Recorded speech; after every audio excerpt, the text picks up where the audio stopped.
Hello, I'm Fran, Global Head of Demand Gen at Cognism. I'm here with Liam, our VP of Marketing, and we're going to talk about a new way to run eBooks in 2024. So today I'm going to start with the philosophy and mindset around creating an ebook. So Liam, thinking about ebook creation and when you're mapping this out, what have traditional ebooks looked like up until this point, and why is that not overly scalable? So yeah, traditional ebooks have, like, as we know, normally been created in PDF format, designed by your graphic design team, long form, written, maybe anywhere from 5 or 6 to 20 pages long. They can be massive. And the whole principle of them has been to be something that is a downloadable asset. So it's created entirely for a lead gen activity. So actually, a lot of the point of them gets taken away from the actual content itself, like the long form content itself, and it's more about something that people can download so that you can get the contact details to be able to follow up and contact those prospects afterwards.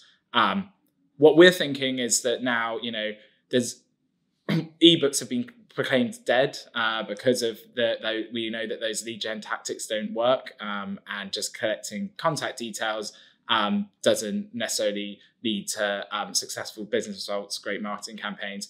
But the actual long form part of that, of what an ebook content and what an ebook isn't dead. And that is that great long form content can be consumed and enjoyed by anyone. So our revision of this is that it's not the ebook that's dead. It was the method. It was what it turned into, which was just a lead magnet. And actually, long form ebook content is back, and if done well, it can be a great part of your content strategy. Okay, fab. So we're scrapping the long 100-page ebooks. Okay, PDF format gone. They're gone. Done. In the bin. Okay, in the bin. Okay, great. So just to take a step back then on this, so we want to get rid of the PDF. We want to be thinking more about different kind of formats.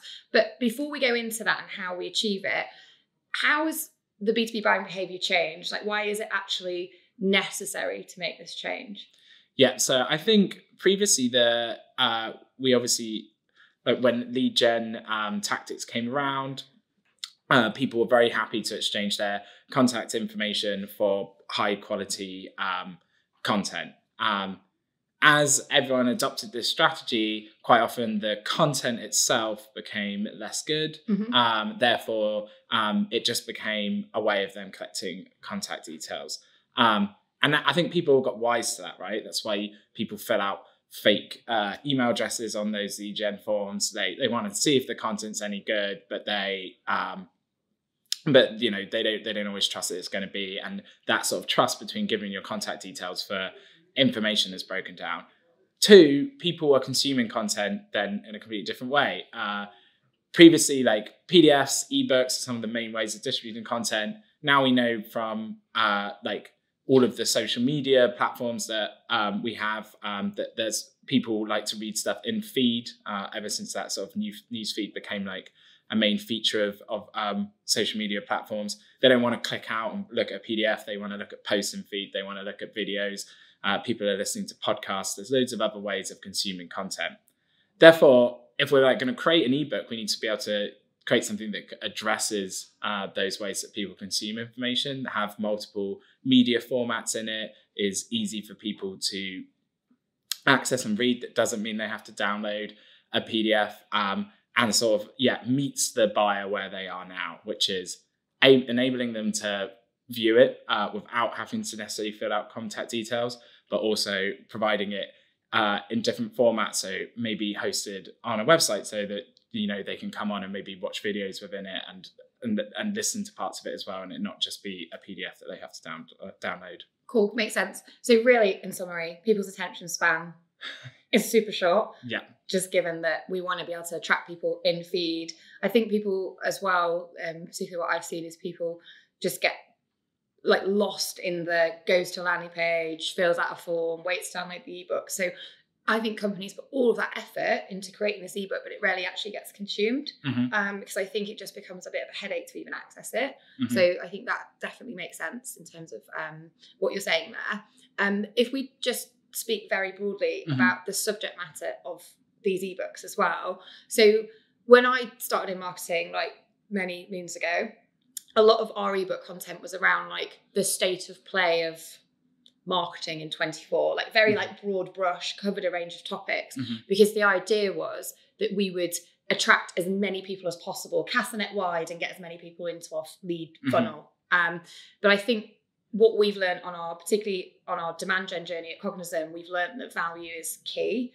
So the question really is around, should we be focusing more on the quality, and is it okay to do more like, let's say, niche content for your persona as opposed to that broad brush approach? Yeah, and I think this actually comes back to ebooks as PDFs were always created as downloadable assets for to as a lead magnet. And that meant that really you just wanted to create something that was kind of like clickbaity or appeal to the most amount of people within your ICP, because then you'd actually get them to complete the form and you'd get more downloads. And you weren't actually measuring the content on the content itself, you were measuring it on how many leads it generated.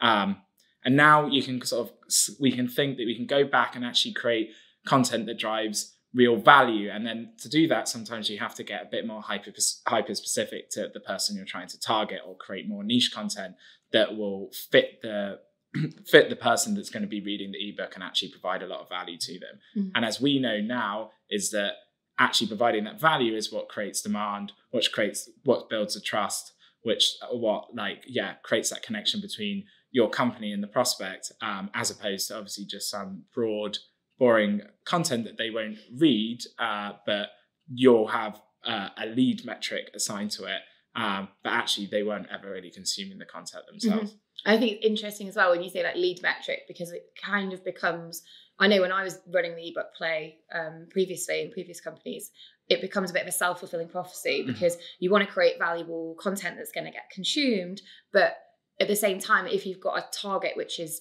X number of leads, you do get a bit sort of lax in terms of who you're letting in. So I'd rather do like a content syndication play and then get like loads of companies in than just focus on like, I don't know, a set number of target accounts, for example. So I think like we will talk about this in later episodes, but then that's where I think how you're measured really like comes into play as well, like how you're measuring the success of the ebook. Cool. Okay. And then finally, we get asked this question all of the time, and I think there's no right or wrong answer here. It's a bit of a grey area, but should you gate or ungate the ebook, no matter what format it's in? I think obviously both actually have some value still to them. Like you can go either way. Although like I've sort of talked strongly about ungating it there and not having it as a lead magnet and going beyond that asset. I think the benefits to not gating are that you can make sure that your ebook can actually be read by all of your ICP. People aren't going to be put off from viewing it. You're not hiding it from anyone. It's more easily shared with their peers, and therefore you have that maximum sort of like way of spreading it and creating demand. But then if you do have like some information that is like super valuable that, for example, people are going to want to fill out a form for, you have another marketing play that can lead off of that form fill as well, or maybe like an upgrade. So there's benefit for them as well. There's value in your customer also completing that form. Then that gating could work as well. I think you've always got to think about it from the perspective of how you're delivering value. If they can get all the value of it ungated, great. But if you can deliver extra value with a gate, so maybe they fall into a cool sequence where they get even more value, or maybe there's a way that there's like some part of the ebook allows them to get into something that means that you can send them a gift as well, and you can like work it into like an ABM campaign, then amazing. But if the gating is actually there only to get their contact details still and to hide and ends up hiding valuable information from them, then maybe you want to consider ungating it. That's how I'd always look at it. It's like not gating it for yourself, but gating it for the customer and how you can make it valuable still to them. Yeah, definitely, that makes sense. I think as well, like there will be marketers at companies where it will be very difficult to shake off that lead gen target. But I guess what you're saying is there's a way to potentially do both. So to provide value and then provide, maybe it's like a gated actionable template or asset that's like going to be super valuable. So kind of by doing both, you're demonstrating to the audience that you are delivering them something that's going to be useful, but then you're kind of serving the lead gen element to it, and sort of almost, if you are doing that traditional play of like sales using those leads to kind of start conversation, then you do have that element covered as well. So I think that's quite nice way of doing it. You can find you can still find ways to hit that lead gen target, add a gated element without gating the whole ebook, which then means that you can still focus on the content and making it really great, bringing people in, and then finding other ways, like other parts to gate maybe, or like upgrades and things like that. And I would think about that rather than hiding your whole piece of content from everyone. Maybe you've got an element of the ebook that leads to like a really great report that has like super high quality information, and that's the bit you gate, even if like the overall summary of what that report says is the opening ebook that everyone has access to, for example. Yeah, makes sense. Great, thank you. Well, that wraps up our first episode on philosophy and mindset. And episode 2 is going to be around how you create that content for your ebook. So we look forward to seeing you there.